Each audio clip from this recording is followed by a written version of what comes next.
Hello friends, আমি Riya. Welcome to my another new blog. আজকে 9 July Sunday, আর আমরা সকালবেলা 6টার সময় বেরিয়ে পড়েছি কচি পাঁঠার মাংস আনার উদ্দেশ্যে। তো আমরাই শুধু বেরিয়েছি, বেশিরভাগ লোকই এখন হাঁটতে বেরিয়েছে আর আমাদেরকে অদ্ভুতভাবে দেখছিল। তো যাই হোক, আর এই যে আমরা দুজনে কোনোভাবে একটা জাস্ট রেডি হয়ে বেরিয়ে পড়েছিলাম, আর ভাবলাম আজকের দিনটা কেমনভাবে কাটাচ্ছি তোমাদের সাথে শেয়ার করি। তো আমরা যেখানে আনতে যাচ্ছিলাম মাটনটা, সেটা অনেকটাই দূর যেতে হচ্ছিল। দিল্লি রোড ক্রস করে আমরা আরও কিছুটা যাব। ওই জায়গাটায় পরপর অনেকগুলো দোকান আছে আর সব কটা কচি পাঁঠার মাংস বিক্রি করে। তো যেহেতু আমরা মাটন খেতে খুব ভালোবাসি আর অতিরিক্ত চর্বি খাওয়া পড়ে যায়,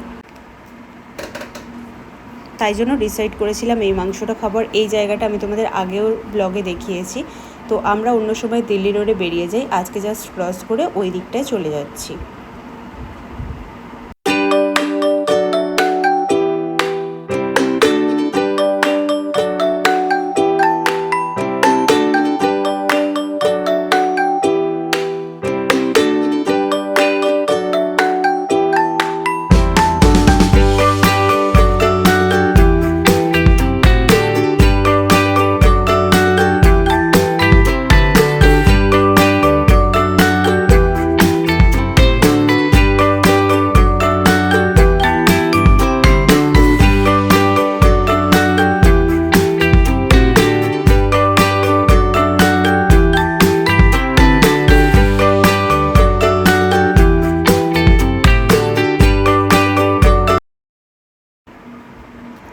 এই যে জায়গাটা দেখতে পাচ্ছ, চন্দননগরের পার্কগুলো কিন্তু এখানেই ডান দিক বা দিক করে আছে।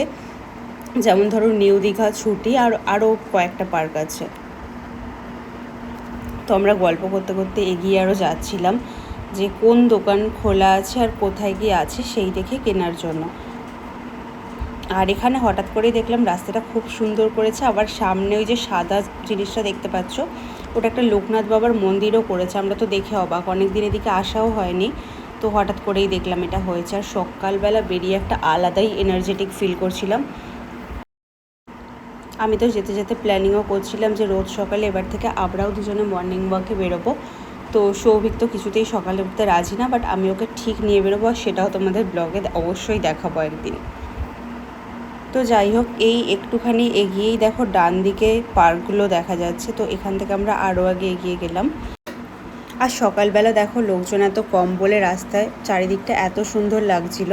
তো ওই জন্য আমি ওটা জায়গাগুলোর ভিডিও না করেও পারছিলাম না। আর এখান থেকে একটু এগোনোর পরেই আমরা সামনে দেখতে পাই ডান দিক করে একটা দোকান খোলা ছিল। তো সেখানে হঠাৎ করে দাঁড়িয়েও যাই, আর তারপর পছন্দ হয়ে যায়, ফলে আর নাই গিয়ে ওখান থেকে আমরা নিয়েও নিই মাটনটা।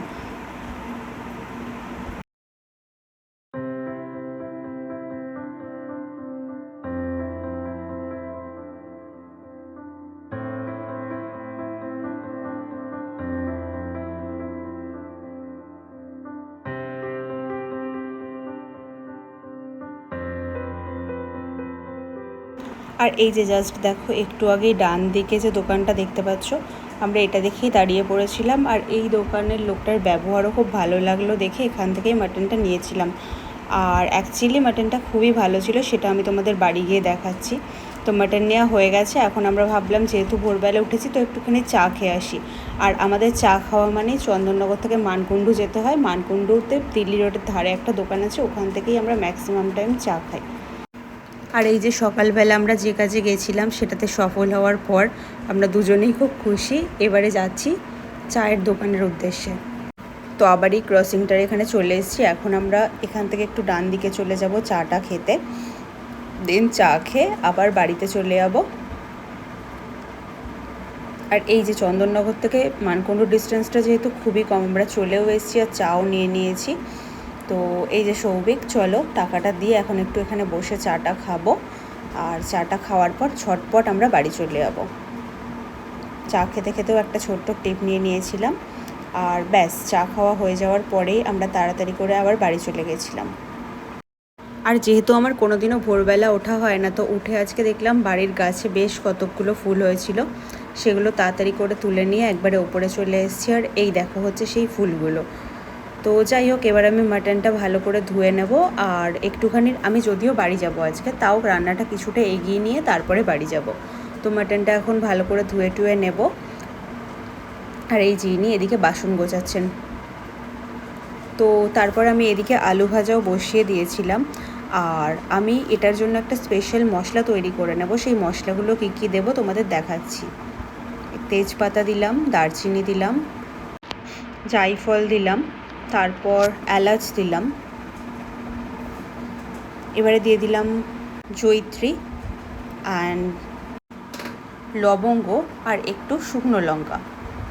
ব্যাস, তো দেওয়া কমপ্লিট। আর এদিকে আলুগুলো ভাজা হয়ে গেছিলো, আমি পেঁয়াজ ভাজা করে নিলাম আর ওটাকে উইদাউট এনি টোস্টিং গুঁড়ো করে নেব। আর আমি এখানে ম্যারিনেশন করব মাটনটা, সেটার জন্য এখানে আদা, রসুন আর লঙ্কা, কাঁচা লঙ্কা পরিমাণ মতো নিয়ে নিয়েছি। আর এদিকে পেঁয়াজটাও ততক্ষণ ভাজা হয়ে গেছে। তো এই ম্যারিনেশনটা করে আমি বাড়িতে নিয়ে চলে যাব। আর এবার মশলাগুলো দিয়ে দিচ্ছি। এটা ওই লঙ্কা, আদা, রসুন বাটাটা, দই, সামান্য সর্ষের তেল দেবো, হলুদ দেবো আর একটু রেড চিলি পাউডার দেবো, যেটা আমার রান্নার কালারটাকে একটু। তো এই যে ম্যারিনেটেড জিনিসগুলো এখানে পরিমাণ মতো দিয়ে দিচ্ছি। আর ওদিক থেকে সৌভিক আমাকে একটু তাড়াও দিচ্ছিল, যেহেতু বেলা হয়ে যাচ্ছে। তো এই ম্যারিনেশনটা করে আমি টিফিন কৌটো। আর এই যে সবার লাস্টে পরিমাণ মতো নুন দিয়ে দিলাম। এখন আমি এটাকে একটু ভালো করে মাখিয়ে নেব। তো ফার্স্টে আমি এখানে চামচ দিয়ে চেষ্টা করছিলাম, বাট তারপর দেখলাম যে একদমই ভালোভাবে হচ্ছে না। তাই জন্য এবার আমি নিজের হাত ইউজ করলাম এই ম্যারিনেশনটা করার জন্য। বাড়ি যাওয়ার পরেই পেঁয়াজগুলো আর যে মশলাটা বানিয়েছিলাম ওই মশলাটা পরিমাণ মতো দিয়ে আমি রান্নাটা বসিয়ে দিয়েছিলাম, যেটার ক্লিপ নিতে আমি ভুলে গেছিলাম। তো তারপরে ভাবলাম কষাতে কষাতে একটা ক্লিপ নিয়ে নিই।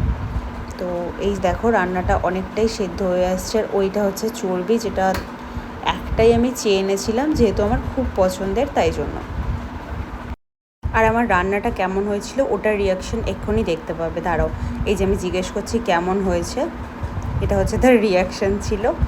আর এই যে উনি মাটন নিয়ে এখানে খাচ্ছেন বাটিতে, তো ওর থেকে ভাবলাম আমিও একটু চর্বিটা নিয়ে খেয়ে নিই। তারপরেই রান্না করার পর খেয়ে দিয়ে আমরা একটু রেস্ট নিয়েছিলাম, যেহেতু বিকালে আবার একটু বেরোনোর ছিল আর কিছু কেনাকাটা করার ছিল। তো বিকালে আমরা একটু ভিশুয়াল মেগামার্টে যাই, যেখানে গিয়ে কিছু দরকারি জিনিসপত্র কিনে নিই। আজকের ব্লগটা এখানেই শেষ করছি। কেমন লাগলো অবশ্যই কমেন্ট করে জানাবেন। আর ভালো লাগলে একটু লাইক, কমেন্ট অ্যান্ড সাবস্ক্রাইব করে দেবেন। Thank you for watching.